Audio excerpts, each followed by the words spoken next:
بسم اللہ الرحمن الرحیم۔ حضرت آدم علیہ السلام کے وصال کے بعد زمین پر ایک نئی ذمہ داری کا آغاز ہوا۔ اللہ تعالیٰ نے انسانیت کو بغیر رہنمائی کے نہیں چھوڑا۔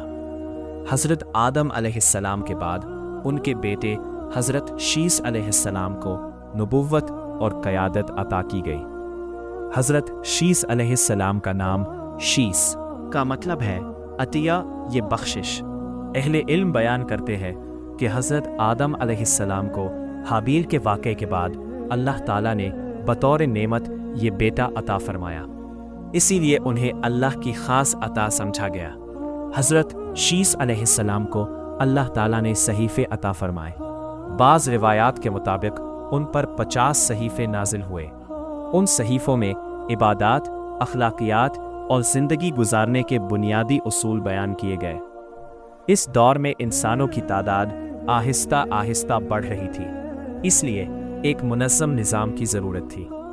حضرت شیث علیہ السلام نے اپنے والد کی تعلیمات کو جاری رکھا۔ انہوں نے لوگوں کو توحید کی دعوت دی، اللہ کی عبادت، عدل و انصاف اور پاکیزہ زندگی کی تعلیم دی۔ انہوں نے نکاح کے اصول واضح کیے تاکہ نسل انسانی درست طریقے سے آگے بڑھے۔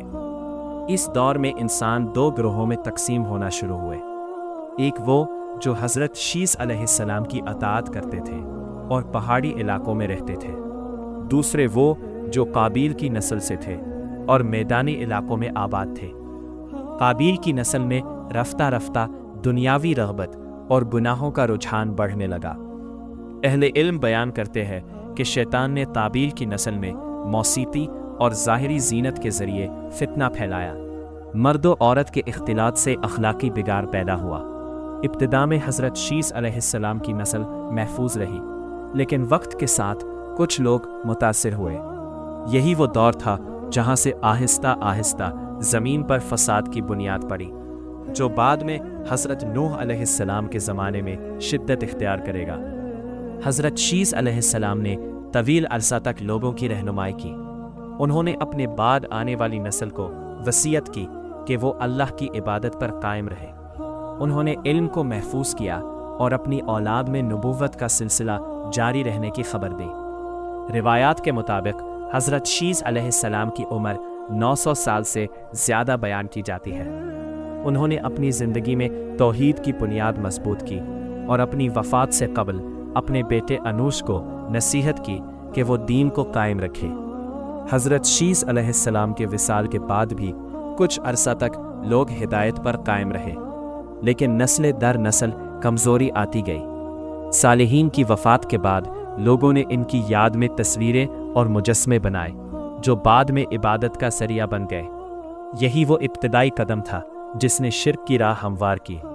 یوں حضرت شیث علیہ السلام کا دور انسانیت کے لیے ایک مضبوط بنیاد ثابت ہوا، مگر آنے والے زمانوں میں آزمائشیں بڑھتی گئیں۔